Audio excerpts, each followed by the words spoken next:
할렐루야. 박점식 씨가 지은 어머니 내 어머니라는 책이 있습니다. 그 책에 이 박점식 씨의 이야기가 나옵니다. 감사가 자신의 인생과 가정과 회사를 바꾸어 놓았다라고 기록하고 있습니다. 박점식 씨는 가난으로 진학을 포기했습니다. 중학교 때부터 술과 담배를 입에 대기 시작해서 그리고 그는 그런 섬마을 소년이었습니다. 홀 어머니는 몸이 부서져라 이래서 아들을 무태 고등학교에 보냈습니다. 어렵게 고등학교를 졸업했답니다. 그런데 취직이 되지 않아서 무작정 상경을 했습니다. 장갑 공장에서 일을 했고 백화점에서 막리를 하면서 주경 야독으로 세무사 시험을 오랫동안 공부해가지고 합격을 했답니다. 열심히 뛴 덕분에 사회적으로는 성공한 세무사가 되었다고 합니다. 그런데 가족들에게는 크게 환영받지 못했고 그리고 회사에서도 직원들에게 부담스러운 윗사람이었답니다. 까칠하다라는 말이 있잖아요. 자기가 잘나서 성공한 줄 아는 남자였답니다. 자기가 잘났다고 생각하는 사람들의 특징이 무엇입니까? 자기 주장이 강하고 자기 말을 많이 하고 남의 말을 잘 듣지 않는 사람입니다. 그리고 어떤 일을 하다가 문제가 생기면 남을 탓합니다. 이러한 사람들은 우리 주변에 조심해야 되는 거예요. 우리 교회에는 없지만 우리가 일상을 살다 보면 꼭 이러한 사람들이 있습니다. 자기를 늘 자랑하는 사람들이 있어요. 그런데 성경에서는 자기를 드러내는 것, 이것이 교만이고 이 자랑은 죄로 달려가는 것입니다. 그런데 그는 박점식 씨는 그러한 사람이었답니다. 그는 치매가 찾아온 어머니에게 1000통의 감사 편지를 썼다고 합니다. 630통을 썼을 때 어머니가 세상을 떠나자 그는 그것을 어머님 무덤에 넣어드렸습니다. 그는 어머니를 추억하면서 370통을 더 썼습니다. 감사 편지를 쓰면서 아들은 너무나 행복했고 어머니가 등 뒤에서 자신을 꼭 안아주는 뿌듯한 감정을 가슴 깊이 느꼈다고 합니다. 그는 말합니다. 감사는 진화한다라고 주장합니다. 어머니가 돌아가신 후 감사하는 마음이 더 깊어졌고 미처 깨닫지 못했던 큰 사랑을 새롭게 발견할 수 있었다라고 말합니다. 사실 저는 2010년도 초부터 감사일기를 쓰기 시작했답니다. 하루도 빠지지 않고 매일 10개 이상의 감사한 일들을 감사 노트에 적었답니다. 새로 만나는 사람들에게는 짧은 엽서 분량의 감사 편지를 주었고 가족이나 가까운 선후배에게는 30감사 그리고 50감사, 100감사를 썼습니다. 감사를 하는 과정에서 자신에게 놀라운 변화가 생겼다고 합니다.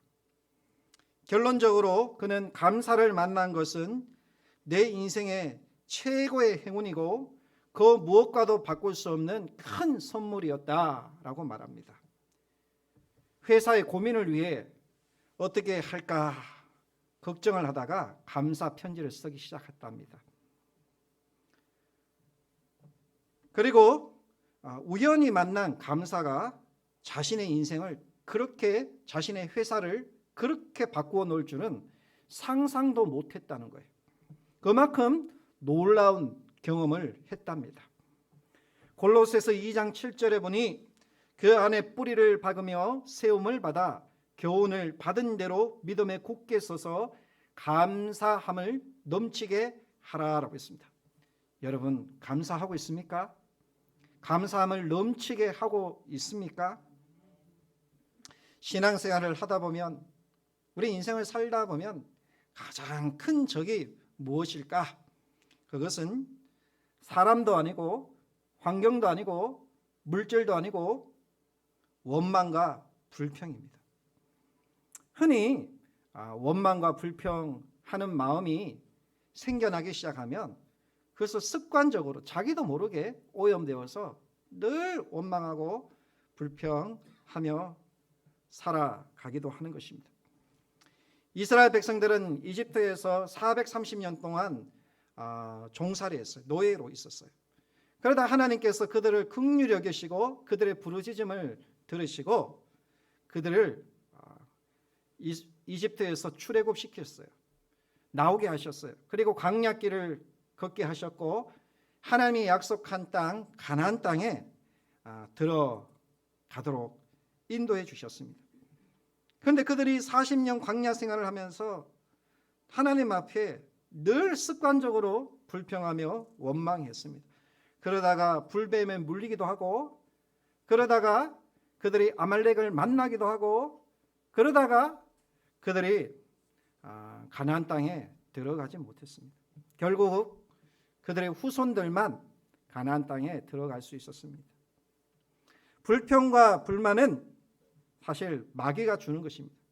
우리가 신앙생활을 하면서 늘 불평과 불만을 습관처럼 행동하는 사람들이 있습니다. 불평과 불만을 갖고 원망할 때 우리 안에 감사가 사라집니다. 그리고 우리 안에 기쁨이 없어지고 마음이 두려워지고 마음의 평안함이 없어지기 시작하는 것입니다. 여러분, 밭에 곡식을 심었는데 거기에 잡초가 나면 어떻게 됩니까? 빨리 그것을 뽑아야지 곡식이 자라는 것입니다. 그냥 놔두면 안 되는 것입니다. 우리는 우리의 마음에 풀과 돌을 제거하고 우리의 묵은 땅을 기경해야 합니다. 그래야지 우리의 마음이 옥토밭이 되어서 많은 좋은 열매를 맺을 수 있는 것입니다. 무릇 지킬 만한 것보다 내 마음을 지키라라고 했습니다. 내 마음에 이런 죄악이 있으면 원망과 불평, 이게 가장 큰 적이에요. 이것을 제거해야 되는 것입니다. 불평과 불만, 원망하는 마음은 고칠 수가 있는 것입니다. 어떻게 고칠 수가 있습니까? 미국의 사회학자 폴 마이어라는 사람이 있는데 목표와 꿈을 가진 사람들을 조사해서 통계를 냈습니다. 그의 조사에 따르면 일생 동안 뚜렷한 목표를 가지고 사는 사람은 3%이지만 그 3%의 소수가 전체를 이끌어 리더가 된다는 것입니다. 그런데 60%의 사람들은 전혀 꿈이 없고 목표가 없었다고 합니다.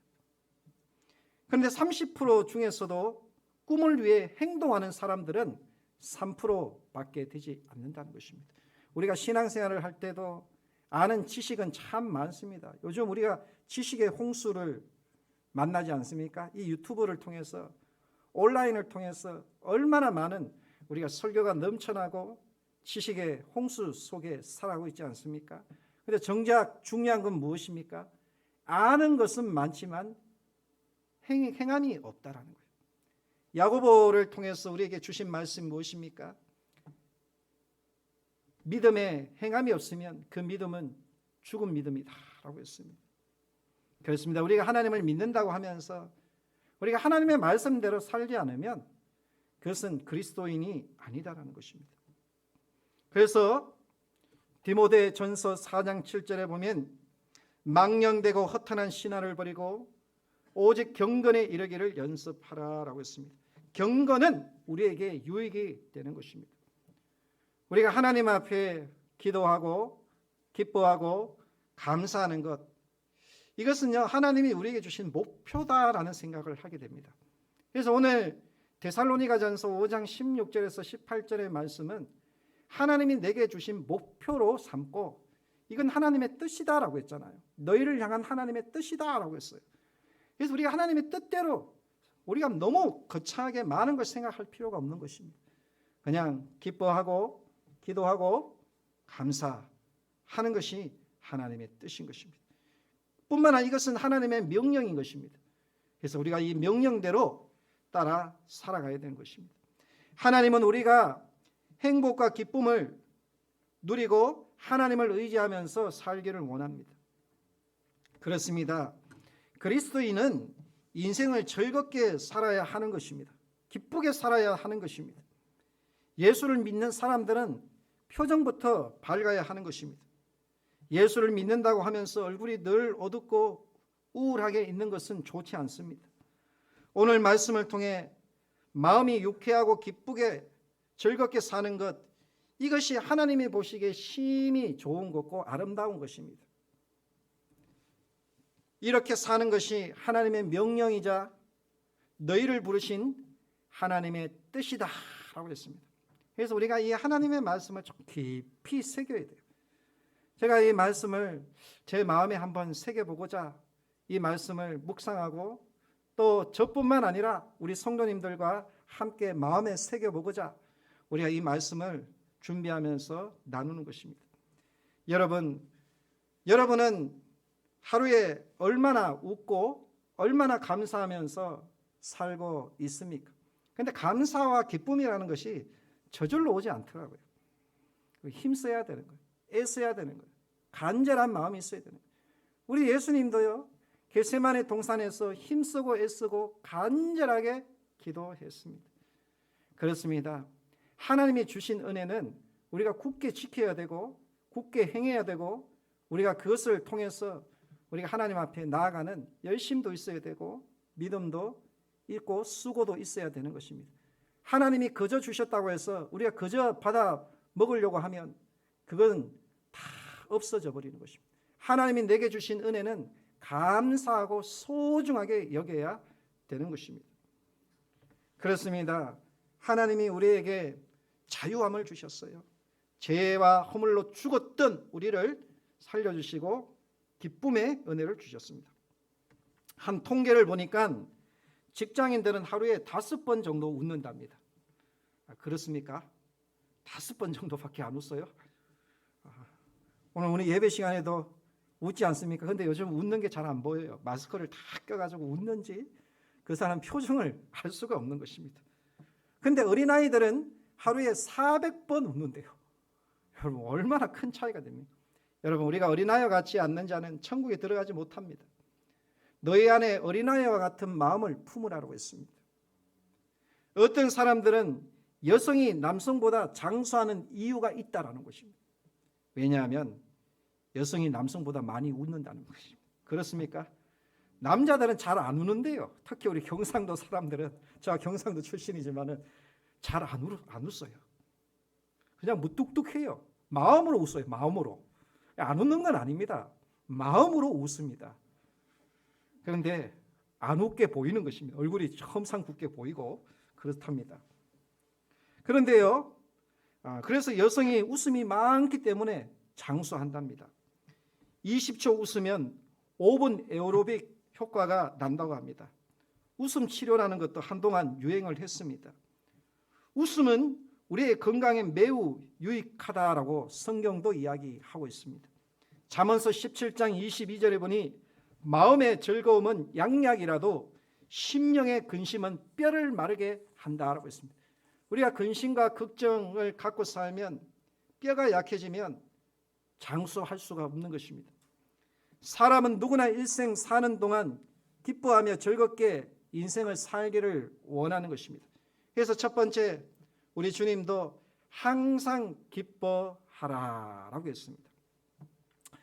시편 16편 11절에 보니 주께서 생명의 길을 내게 보이시리니 주의 앞에는 충만한 기쁨이 있고 주의 오른쪽에는 영원한 즐거움이 있다라고 했습니다. 우리가 하나님 앞에 나아갈 때 우리가 기쁨으로 주 예수님이 어린 나귀를 타고 예루살렘을 입성할 때 그들이 호산나 하면서 기뻐 춤을 추면서 주의 길을 예비했던 것처럼 우리가 주님의 길을 기쁨으로 예비해야 될 줄로 믿습니다. 미국 스탠포드 의과대학에서 건강한 성인 남자를 대상으로 웃음 효과를 실험했다 합니다. 1시간 동안 웃음이 터지는 영상을 보여준 후에 몸속에 일어난 변화를 조사했는데 암을 억제해주는 호르몬이 평소보다 200배가량 증가했다는 것입니다. 스탠포드 대학의 윌리엄 프라이 박사는 사람이 한바탕 크게 웃을 때 몸속의 650개의 근육 중에 231개의 근육이 움직여서 위장과 가슴과 근육과 심장까지 움직이게 한다는 것입니다. 그래서 1분 웃으면 이틀을 더 산대요. 여러분 아무도 놀라지 않아요. 웃으면 장사하는 거예요. 1분 웃으면 얼마 더 산다고요? 이틀을 더 산대요. 하루 종일 웃으면 수명이 한 1년 더 연장이 되는 것입니다. 5분을 웃으면요, 그 가치를 따지면 500만 원짜리 상당의 엔돌핀이 우리 몸에 생성이 된답니다. 돈 벌고 싶으면 웃으면 되는 거예요. 10분만 웃으면 20일을 더 산다는 것입니다. 그만큼 엔돌핀이 나와서 우리를 치료하고 건강하게 해준다는 것입니다. 일반적으로 사람이 많이 웃는 사람이 그렇지 않는 사람보다 심장이 더 튼튼하대요. 암에도 저항력이 생기고 건강하답니다. 더욱이 혼자보다는 여럿이 함께 웃는 것이 효과가 있답니다. 그래서 웃을 때도 함께 웃어야 되는 것입니다. 함께. 그래서 성경에도 그런 말이 있죠. 우는 자들로 함께 울고 웃는 자들로 함께 웃으라. 성경에 나와 있는데요. 함께 웃어야 돼요. 그래서 우리 교회에는 샘솟는 공동체가 되어야 돼요. 샘솟는 기쁨이 충만한 좋은 일을 함께 기뻐하는 공동체가 되어야 될 줄로 믿습니다. 보약보다 좋은 것이 웃음입니다. 그리고 부모에게 보약 사드리는 것보다 더 큰 효를 하는 것이 웃음을 주는 거랍니다. 웃음을 주는. 웃으면 복이 와요라는 말이 있었죠. 그런데 웃으면 건강해진다는 것입니다. 정말 여러분이 선물을 주는 것보다 웃음을 주는 것이 가장 큰 선물이라는 것입니다. 오늘날 사회에 많은 고통과 괴로움이 있어서 웃음을 잃어버린 사회가 되었다는 것입니다. 웃는 일이 별로 없고 울 일만 잔뜩 쌓여 있다는 것입니다. 그러므로 집에 들어가서도 남편은 아내를 웃기고 아내는 남편을 웃겨야 되는데 직장에서 스트레스 받고 집에 들어가면 아내에게 스트레스를 받는다는 것입니다. 그래서 직장에서 스트레스를 받으면 집에 가서는 그래도 잔소리할 것 좀 덜하고 그리고 밥을 정성껏 해서 집에서만큼은 웃자라고 여러분 결심하셔야 돼요. 이게 작정하지 않으면 집에서 참았던 스트레스, 직장에서 참았던 스트레스 집에 가서 폭발한다는 거예요. 여러분 직장에서 스트레스 받는데 집에 가서도 스트레스 받으면 우리 인생이 얼마나 불쌍하겠습니까? 우리 주님이 말씀합니다. 우리 주님이 우리의 마음을 어떻게 그래 잘 아시고 수고하고 무거운 짐진 자들아 다 내게로 오라. 나는 너에게 스트레스를 주지 않고 너의 마음에 평강을 주겠다라고 이야기를 하는 것입니다. 그렇습니다. 우리 교회에 와서 교회에서는 우리가 함께 위로하고 함께 웃는 일들이 많이 생겨나야 되는데요. 불평과 불만이 있으면 늘 그 안에서는 다툼과 시기와 미움이 넘쳐나는 것입니다. 그런데 우리가 함께 기뻐하면 그 안에 기쁨이 있고 감사가 있고 행복이 넘쳐나는 것입니다. 그래서 빌립보서 4장 4절에 바울이 그 성도들에게 얘기합니다. 주 안에서 항상 기뻐하라. 내가 다시 말하노니 기뻐하라. 여러분 얼마나 간단 명료합니까?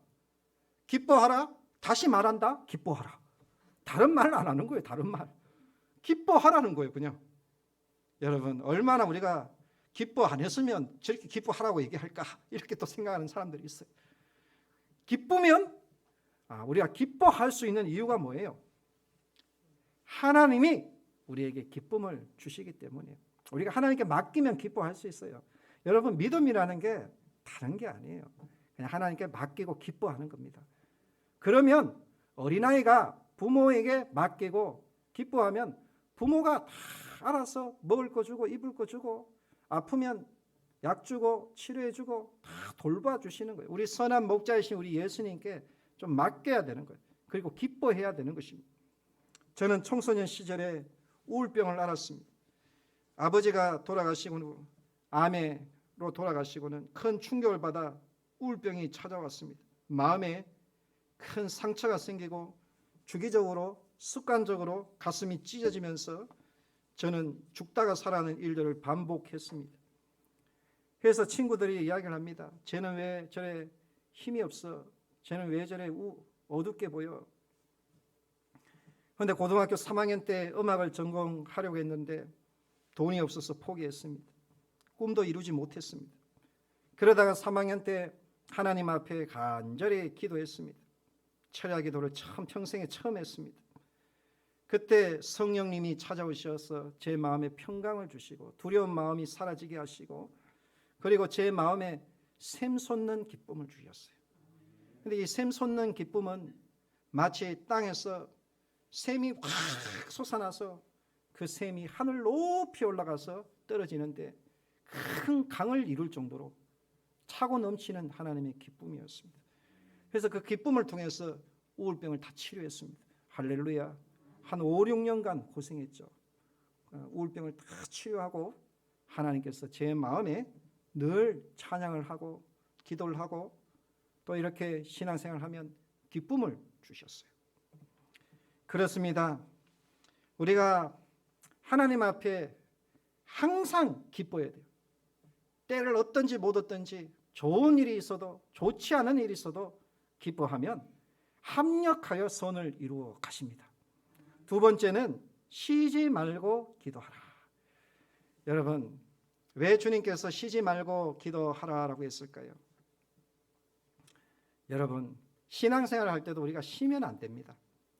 우리가요, 신앙생활을 할 때 한 번 예수를 믿다가 세상 길로 간 사람은 돌아오기가 얼마나 어려운지 몰라요.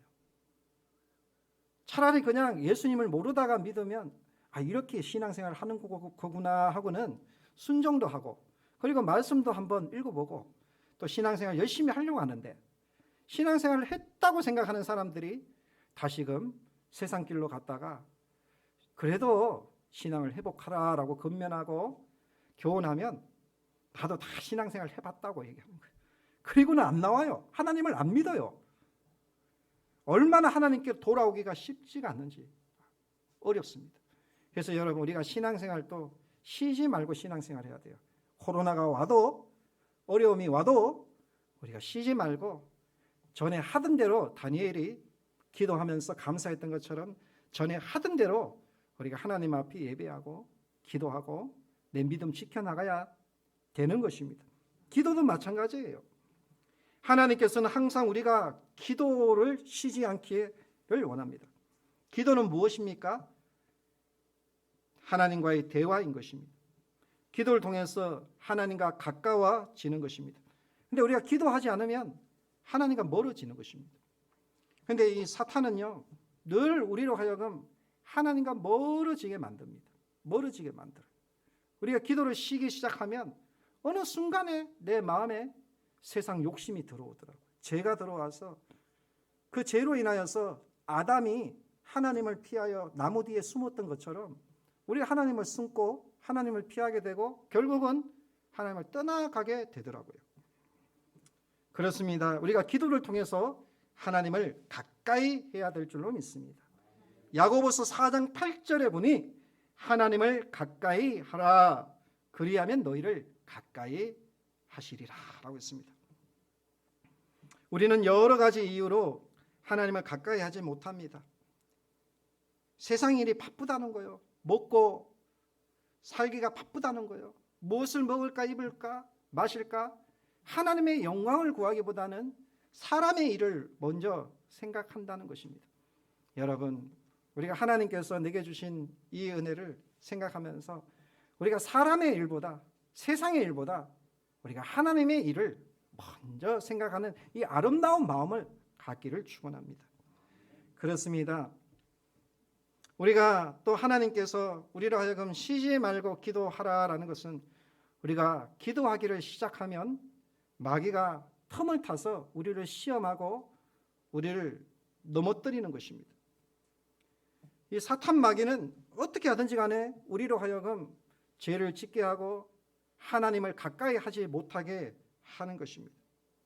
로마서 12장 12절에 보니 소망 중에 즐거워하며 환난 중에 참으며 기도에 항상 힘쓰라라고 했습니다. 기도에 힘써야 되는 것입니다. 우리가 이 믿음도 힘써야 되는 것입니다. 그냥 그저 받았다고 해서 그저 천국 가는 거 아닙니다. 그저 받았다고 해서 우리가 하나님의 은혜를 값싸게 이렇게 여겨서는 안 되는 것입니다. 하나님이 우리가 감당할 수 없는 대가를 치를 수 없기 때문에 우리 영혼을 구원해 주시고 큰 은혜를 주신 것입니다.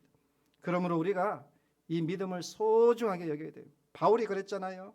나의 믿음을 지키고 달려갈 길을 마칠 때까지 내가 부르심의 상을 위하여 달려간다 라고 얘기했습니다. 여러분, 가장 먼저 남은 구원하고 자기가 구원받지 못한다면 우리가 얼마나 불쌍한 자입니까? 그래서 우리가 내 믿음 지켜야 되는 거예요. 기도는요, 정말 하나님의 능력이 나타납니다. 기도는 형식적인 종교 행위가 아닙니다. 기도하면 하나님이 응답하십니다. 역대하 20장에 보면 모압과 암몬과 마온의 연합 군대가 유다를 쳐들어왔습니다. 유다의 모든 백성이 그들과 전쟁할 수 있는 힘이 없었어요. 그래서 그들의 아내와 자녀와 어린아이와 온 사람들이 다 모여서 하나님 앞에 서서 기도했습니다. 그러자 하나님께서 도우셔서 모압과 암몬과 마온 사람들이 자기들끼리 싸워서 멸망해버렸습니다. 역대하 32장에 보니 히스기야 왕이 병들어 죽게 되었습니다. 이사야가 히스기야 왕을 찾아가서 당신은 죽고 살지 못하리라 라고 사형 선고를 내리는 것입니다. 이러한 일들이 많지 않습니까? 병원에서 고치지 못하면, 질병이 걸리면 병원에 가면 당신은 6개월 살 것입니다. 3개월 살 것입니다. 오래 살아봐야 1년입니다. 얼마나 절망의 말을 하는지 모릅니다. 그런데 이 히스기야는 하나님 앞에 자기가 간절히 기도했습니다. 사람은 할 수 없지만 하나님께 능치 못함이 없다고 고백하면서 하나님을 의지하며 기도했더니 하나님께서 그 기도를 들어주시고 그 생명을 14년, 15년 연장해 주신 것입니다. 그렇습니다. 에스더 4장에 보니 이스라엘이 아말렉 족속 하만에 의해서 다 죽게 생겼습니다. 그때 에스더와 온 유다 사람들이 3일간 금식 기도를 하면서 하나님 앞에 기도했더니 하나님께서 그 인생을 역전시켜 주셨습니다. 그리하여 그들이 하나님의 구원을 경험했던 것입니다. 아말렉이 이스라엘 백성들이 광야길을 걸어갈 때 지쳐있는 사람들을 기습 공격합니다. 그때 모세와 아론과 훌이 하나님 앞에 기도할 때 하나님께서 그 전쟁에서 승리케 해주신 것입니다. 사도행전 22장에 보니 예수님이 부활 성천하신 후에 120명의 제자가 마가의 다락방에서 함께 기도할 때 하나님께서 성령의 불을 내려주셔서 그들에게 능력을 주시고 하나님의 일을 감당하게 하셨습니다. 여러분, 우리가 하나님의 일을 하는 것도요, 내게 능력 주시는 자로 말미암아 내가 할 수 있는 것입니다. 그러므로 우리가 능력 받아서 하나님의 일을 해야 되는 것입니다. 천지 창조를 작곡한 하이든은 작곡하다가 지치거나 영감이 떠오르지 않을 때마다 골방에 들어가서 은밀하게 하나님 앞에 기도했답니다.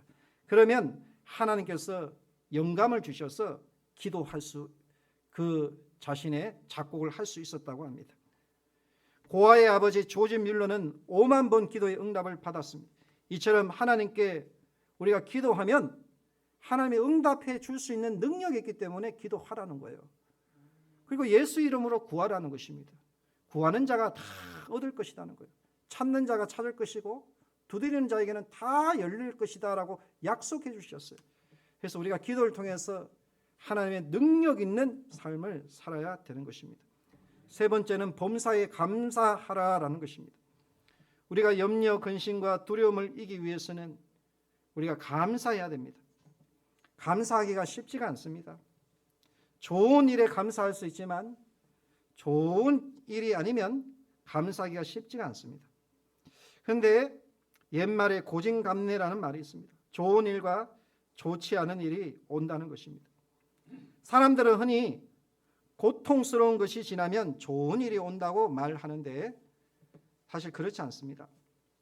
고통스러운 날이 지나고 좋은 날만 오는 것이 아니라 고통스러움과 좋은 것이 한꺼번에 오는 경우가 대부분이라는 거예요. 그때 우리는 무엇이 좋은지 무엇이 좋지 않은지 모르는 것입니다. 요셉이요, 감옥에 있을 때에 왕의 관원장 두 사람이 요셉과 함께 감옥에 갇혔어요. 또 굽는 관원장과 술 맡은 관원장입니다. 그런데 그들의 꿈을 해몽해 주었는데 두 사람 중에 한 사람만 이렇게 살아나고 한 사람은 죽음을 당했습니다. 똑같이 감옥에 갇히고 똑같이 관원장이 되고 똑같이 왕의 앞에 섰지만 한 사람은 살고 한 사람은 죽음을 당했습니다. 여러분, 이렇게 좋은 일과 좋지 않은 일이 동시에 찾아오는 것이 인생인 것입니다. 그때 우리는 어떻게 이것을 분별하고 어떻게 해야 될까? 감사하면요, 하나님이 감사하는 자에게는 좋은 일을 이루어 가십니다. 감사하는 자에게는요, 어둠을 물리치고 좋은 일만 생기는 거예요. 다니엘서 6장에 보십시오. 다니엘이 정말 다니엘을 시기하는 그 신하들이 다니엘을 모함하기 위해서 왕 앞에 지금부터 30일 동안 왕이 조서를 내려가지고 인장을 찍으시고, 그리고 왕 외에 다른 신에게 절을 하거나 예배를 드리는 자는 다 사자굴에 던져놓게 하소서라고 이렇게 상소를 올렸어요. 그때 왕이 좋다라고 했어요. 다니엘도 총리였기 때문에 그 사실을 알고 있었어요. 그런데 다니엘이 어떻게 합니까? 전에 하던 대로 예루살렘을 향해 창문을 열고 하나님 앞에 기도하면서 하루에 3번씩 감사했습니다. 감사했어요. 하루에 3번 감사했습니다. 아침, 점심, 저녁으로 하나님 앞에 감사했더니 어떻게 되었습니까? 다니엘이 사자굴 속에 들어갔어요. 그런데 죽지 않았어요. 고난을 만났지만, 시련을 만났지만 그 시련으로 인하여서 그의 인생이, 그의 가정이 무너지지 않았습니다. 하나님이 계셨어요. 하나님이 도와주셨어요. 하나님이 그 사자의 입을 봉하셔서 그 다음 날까지 그 생명을 연장해 주시고 하나님께서 은혜를 주신 거예요.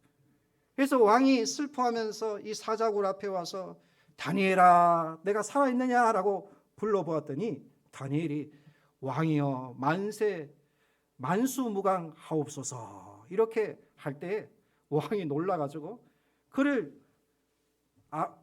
고발했던 그 모든 신하들이 그 사자 밥이 된 것입니다. 이처럼 우리가요, 감사할 때 하나님이 우리의 인생을 역전시켜 주시는 것입니다.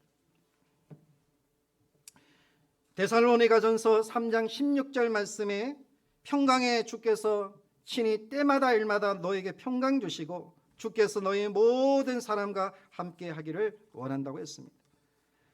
발명왕 에디슨은 감사를 나눈 신앙인이었습니다. 1914년 발명왕 에디슨의 실험실에 화재가 났습니다. 미국 뉴저지 주에 있는 실험실이었는데 그 당시에 돈으로는 200만 불 상당의 실험실 기구가 몽땅 불에 탔습니다. 평생 연구한 기록들도 불에 타버렸습니다. 이때 에디슨의 나이도 67세였다고 합니다. 절망할 수밖에 없는 상황이었습니다. 누가 보더라도 회생에 불과했고 다시 일어난다는 것은 불가능해 보였습니다. 그러나 그때 에디슨이 아들 찰리에게 이렇게 말합니다. 어머니를 모셔오라. 자신의 부인이 보아야 한다고 말했습니다. 그리고는 그는 이렇게 말합니다. 우리의 과오를 다 태워버리고 다시 시작할 수 있으니 하나님께 감사하자라고 했습니다. 여러분, 진정한 감사는 무엇입니까? 감사할 수 없는 상황에서도 감사하는 것. 이게 하나님의 은혜예요. 그런데 감사하니까 하나님이 그를 높여주시는 거예요. 그가 이루었던 것보다 더 위대한 과학자로 하나님께서 그를 세워주시는 것입니다. 여러분, 우리 인생에 실패도 있습니다. 어려움도 있습니다. 그러나 여러분, 의인은 7번 넘어질지라도 하나님이 다시 일으켜 주신다고 했습니다. 우리가 감사를 잊지 말아야 돼요. 다른 건 잃을지라도 감사만은 잊지 않는다면 감사를 통해 하나님께서 채워주시는 거예요. 여러분, 벳세다 광야에 한 어린아이가 드린 물고기 2마리와 떡 5개, 여러분 그것으로 그 광야의 사람들 다 먹일 수 없습니다. 그런데 예수님이 그것을 들어 축사하실 때 감사 기도했답니다. 감사 기도하고 제자들에게 나누어 주니 그것이 다 배불리 먹고 남음이 있는 하나님의 큰 기적과 영광이 나타난 것입니다. 여러분, 스펄전이 그러지 않았습니까? 작은 것에 감사를 하면 큰 것을 하나님께서 감사할 조건들이 다 보이는 거예요. 박점식 씨도요, 처음에는 감사를 하기 시작했더니 그 감사를 통해서 깊은 감사까지 깨닫게 되었고, 감사를 통해 자신의 인생과 가정과 회사가 변화되었다고 합니다. 여러분, 우리의 삶의 변화를 원하십니까? 여러분의 믿음이 성장하기를 원하십니까? 오늘 데살로니가전서 5장 16절에서 18절, 항상 기뻐하고 쉬지 말고 기도하고 범사에 감사하라.